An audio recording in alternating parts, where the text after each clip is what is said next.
तमाम उर्दू बोलने सुनने वाले साथियों को अस्सलाम वालेकुम, खुश आमदीद। आइए मैं आज आपके साथ एक फैमिली एडवेंचर शेयर करती हूँ।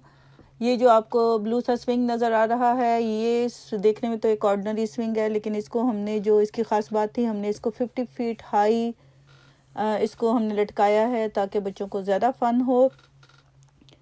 और इसको लटकाने के लिए जो है काफ़ी हमें एफ़र्ट करनी पड़ी, क्योंकि यहाँ पे जो दरख्त हैं बहुत ज़्यादा हाई दरख्त होते हैं, लाइक दचीड़ के दरख्त होते हैं। फिर उसमें हमारे बैकयार्ड में जो है वालनट के दरख्त हैं, मेपल के दरख्त हैं, ये बहुत मज़बूत बहुत पुराने दरख्त हैं। तो और इतने लंबे और सीधे दरख्तों पे चढ़ना तो बहुत मुश्किल काम है, और उसके लिए भी आपको काफ़ी महारत की ज़रूरत होती है। तो हमने जो है इस पे चढ़ने के लिए फिर बैक टू बेसिक के तरीका इस्तेमाल किया। और मेरे जैसे कि आप इस वीडियो में देखेंगे कि मेरे बेटे ने इसको जो ऊपर रोप को ऊपर फेंकने के लिए बोन एरो यूज़ किया। और बोन एरो का ये है कि हमने अपने बच्चों को जो बचपन से ही मुख्तलिफ फिज़िकल जो है स्किल्स की ट्रेनिंग दी है, और वो फिर स्किल आपकी ज़िंदगी में काम भी आते हैं। ये जैसे कि आप वीडियो में देख सकते हैं कि ये बोन एरो है, और इसके साथ हमने फ़िशिंग लाइन को बांधा, और फिर उसको मेरे बेटे ने दरख्त के ऊपर जो है उसको फेंका, और 2-3 एफर्ट के अंदर जो था वो रोप हमारा जो था दरख्त के राउंड चला गया था।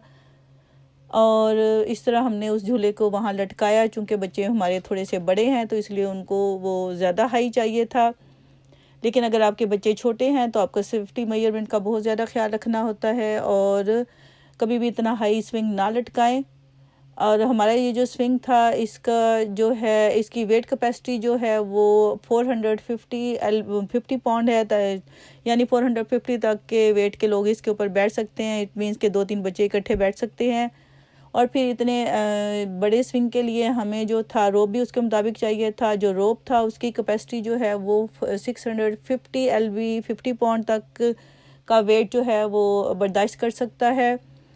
और चूँकि ये बहुत हाई था तो जैसे मैं पहले भी बता चुकी हूँ कि हमें बहुत ज़्यादा बड़ा एरिया चाहिए था इसके लिए, क्योंकि उसने ज़ायरा के दूर जाना था, उसका रेडियस बहुत बड़ा था। तो फिर हमने मुख्तलिफ दरख्तों को ट्रिम किया, उनकी शाखों को ट्रिम किया ताकि बच्चे उनके साथ टकरा ना सकें। और सबसे बड़ी बात यह है कि आजकल कोरोना की वजह से ज़िंदगी ही बदल गई है। लोगों को पहले जैसा ज़ायरा के लाइफस्टाइल नहीं रहा। Now you have to go back to basic. पहले तो ये होता था कि लोग बच्चों को पार्क में ले जाते थे, अम्यूज़मेंट पार्क में चले जाते थे, या स्विमिंग वगैरह कर लेते थे। तो अब जो है उसके लिए आपको बहुत ज़्यादा रिस्ट्रिक्शंस हैं, और जाते हुए वाकई डर लगता है। तो इसलिए, और इंसान तो अल्लाह ताला ने वो मखलूक वो चीज़ बनाई है कि वो जिस किस्म के हालात होते हैं उसके मुताबिक अपने आप को ढाल लेता है। और पुराने ज़माने में भी लोग गुजारा करते थे। आजकल जो है चूँकि इलेक्ट्रॉनिक्स का टाइम है, बच्चों को जो ज़्यादा टाइम है वो अंदर बैठ के कंप्यूटर पे फ़ोन पे गुजरता है, तो इसलिए उनको फ़िज़िकल एक्टिविटी जो है वो मुहैया करना पेरेंट्स के लिए बहुत ज़रूरी है। और उसकी पहली शर्त ये है कि पेरेंट्स को अपने बच्चों के साथ ख़ुद इन्वॉल्व होना पड़ता है। अगर आप ख़ुद चीज़ों में इंटरेस्ट लेंगे तो बच्चा भी लेगा, और यही हमने हमेशा से किया है। और मैंने अपने बच्चों को कोशिश की है कि ज़्यादा से ज़्यादा गेम्स खेलें, क्योंकि अगर आप चाहते हैं कि आपका बच्चा जो है वो पढ़ाई में अच्छा हो, बाकी चीज़ों में अच्छा हो, तो उसको जो है फ़िज़िकल एक्टिविटीज़ में इन्वॉल्व करना बहुत ज़रूरी है।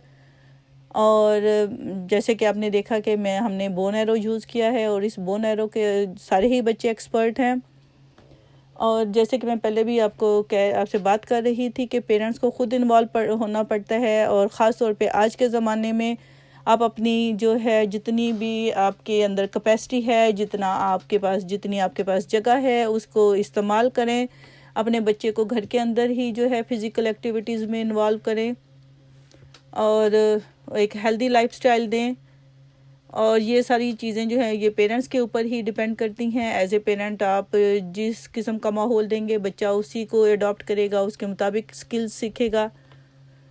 तो ये तो थी हमारी जो है ओके। एक और बात कि जब आप कोई स्विंग वगैरह लटकाएं तो उसके नीचे जो है जगह बहुत नरम होनी चाहिए, या मल्च वगैरह आप डाल लें। हमारी चूँकि जगह यहाँ से बहुत नरम थी, इसलिए हमने कुछ नहीं डाला। तो ये तो था हमारा फैमिली एडवेंचर। उम्मीद है कि आपको अच्छा लगा होगा। अल्लाह हाफ़िज़।